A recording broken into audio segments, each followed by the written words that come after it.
Welcome to the Respectful Divorce Podcast. If you're considering a divorce, it's important to know you have options for how you divorce. On the Respectful Divorce Podcast, we explore those options and provide advice from divorce professionals. On today's podcast, we're continuing our conversation with collaborative professionals about Divorce with Respect Week, which is coming up March 6th through 10th. Today, we're talking with two Oregon collaborative divorce attorneys, Kate Hall, who is the president of the Oregon Association of Collaborative Professionals, who practices in Salem, Oregon, and Patrick Ward of Clarity Law, whose practice is in Portland, Oregon. Thank you both for joining us today. Thanks, Tim. Yeah, thanks, Tim. Thanks for having us. You bet. So let's begin with Divorce with Respect Week. What is it in Oregon and who's it for? Divorce with Respect Week is for anyone who, like the title suggests, wants to have a respectful divorce. It also, beyond that means that each professional who is signed up has committed to offering 3 free consultations to see if collaborative might be a fit during that week. There are different ways to get a divorce outside of just the traditional.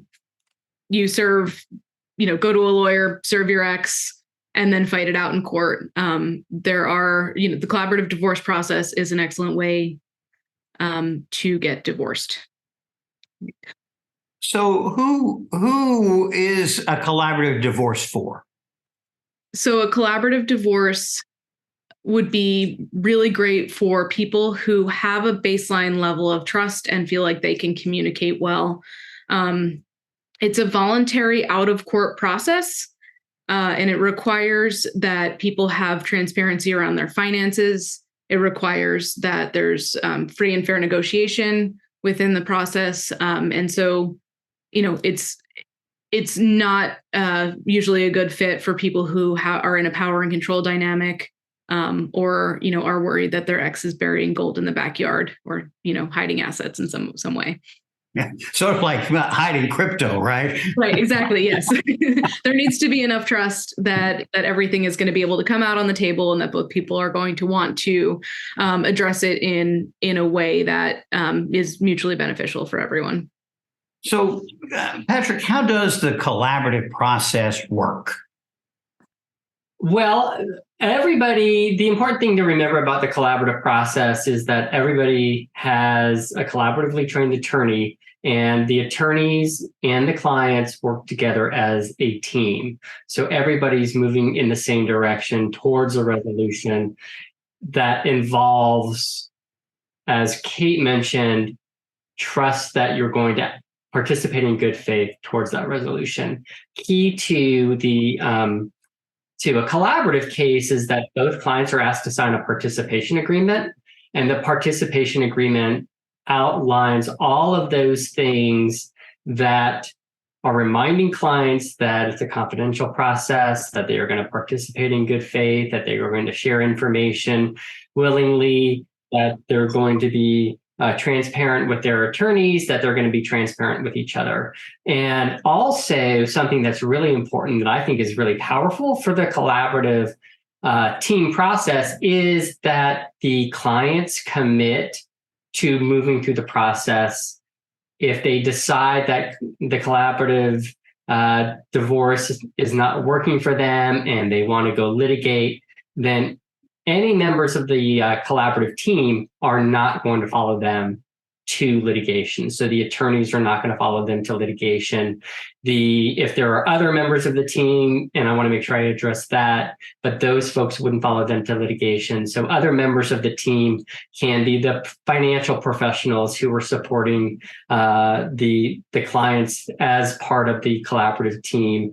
The divorce coach who might be acting as a moderator who is not going to follow them and be an expert during litigation, or even perhaps a collaborative mediator who is involved.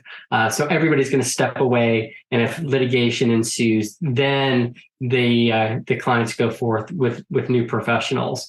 And for me, that's important and powerful because it allows the clients to know that they are committing to a process that ultimately is going to lead them to what I hope to be an emotionally healthy solution for their divorce as they transition from being married to now not married. So just feel like it builds a better future. And I guess that there are real advantages to not ending up in the courtroom, and that's why most of the time a collaborative case is not going to fall out, right? Yeah, we like to screen pretty hard to make sure that that the cases, at least I guess I can only speak for myself. I like to screen pretty hard to make sure that the cases that I take on will be a good fit.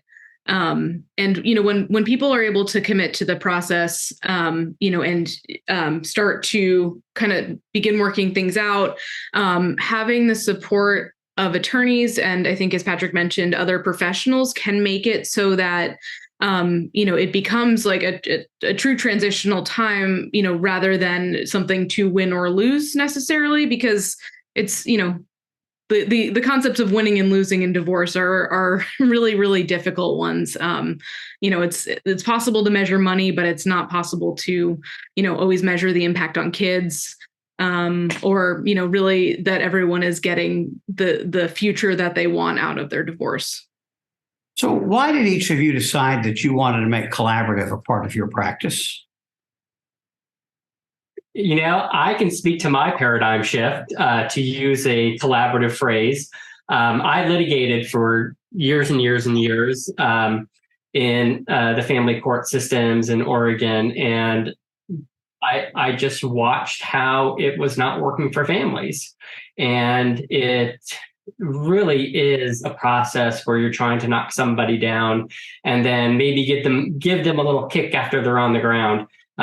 Is the way that it seemed to me. And I just found that I could not engage in that anymore. I needed to find something better, a better way to help people move through a system that really is really just a hard time emotionally for people. And why not find a process that's a way to help people make it through in a way that's going to be at least, if not peaceful, moving in that direction. And so I was just not in a position to help people from a litigated perspective anymore. I needed to find something for me that was going to be helpful for clients. And when I found collaborative, I was like, huzzah, there it is. So it's a way of, for me, of really helping people feel that they have made decisions that are going to be best for them. And then ultimately, I think best for the family as a whole. Kate, did you have a huzzah moment? I had the opposite of that. And well, let me start again. So I did a certificate in dispute resolution at Willamette University, and I read an article about collaborative divorce, and it was framed as like, well, this is a thing that some people do, but it's not really done. And I was like, why not? It makes so much sense. But I also at that point was never going to be a family law attorney, and was never, that was in no way, shape, or form going to happen. So, flash forward several years later. I, opened my own firm, got my first divorce client. And, in that case, I did everything exactly the way you're supposed to do it. And it felt terrible. I met with my client, he came in, we talked about what he wanted, we talked, got the game plan together, and then I drafted the petition, filed it with the court, and gave it to the process server to serve his soon to be ex-wife. His poor ex did not leave her house, I think, for 2 or 3 days, because she heard the process server knocking and wanted to make sure that she could, she didn't know if it was going to hurt her to get served or, what would happen. She just knew that she did not want to get served, and it was a really scary thing for her. Looking back at that, I mean, there's, in some cases that's the only way to do it. But that case would have been probably a really great collaborative case if I had the tools at that time. Yeah. And so was there something as you weren't planning to practice family law that it just spoke to you? Yeah, I think so. Like I said, I did a lot of training in dispute resolution. I also work as a mediator. And so I think being able to talk with both people and see that, their mental models just don't match oftentimes, especially when they're getting divorced, right? A lot of the reason for divorce is just not being on the same page in one way or another. And, so it just fundamentally does not make sense to me to sit down with someone, guess blindly at what their spouse might accept based on advice from, somebody else entirely. And then, have this like paper trade back and forth while there's, so much anxiety and fear and paperwork when people really want to, I think, feel heard and feel like, the best possible outcome is happening, for them. Yeah. So you all mentioned the other professionals. What are the other professionals? What do they do in this case? So as Patrick mentioned, it's possible to work with, or for clients to work with divorce coaches who can help people, kind of frame their thinking around divorce so that they're better able to engage in the process.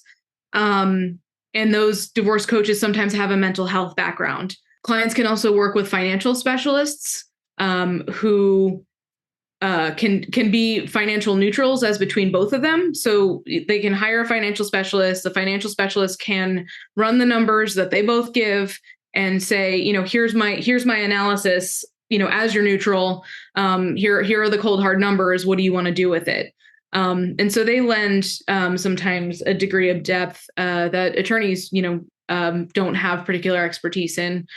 And also, that avoids both spouses hiring separate expert witnesses to, do their analysis and then testify against each other. And, it saves so much time and money for them. It's also possible to include child specialists to, connect with kids, especially kids that are a little bit older or who might be struggling, so that the child specialist can then recommend to the parents what they would like to see or what they would suggest for the parenting plan.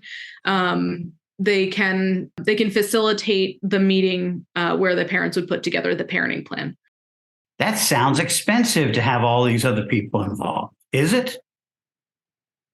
When people ask me about the expense, I always say that the least expensive process is going to be the one that's the right fit.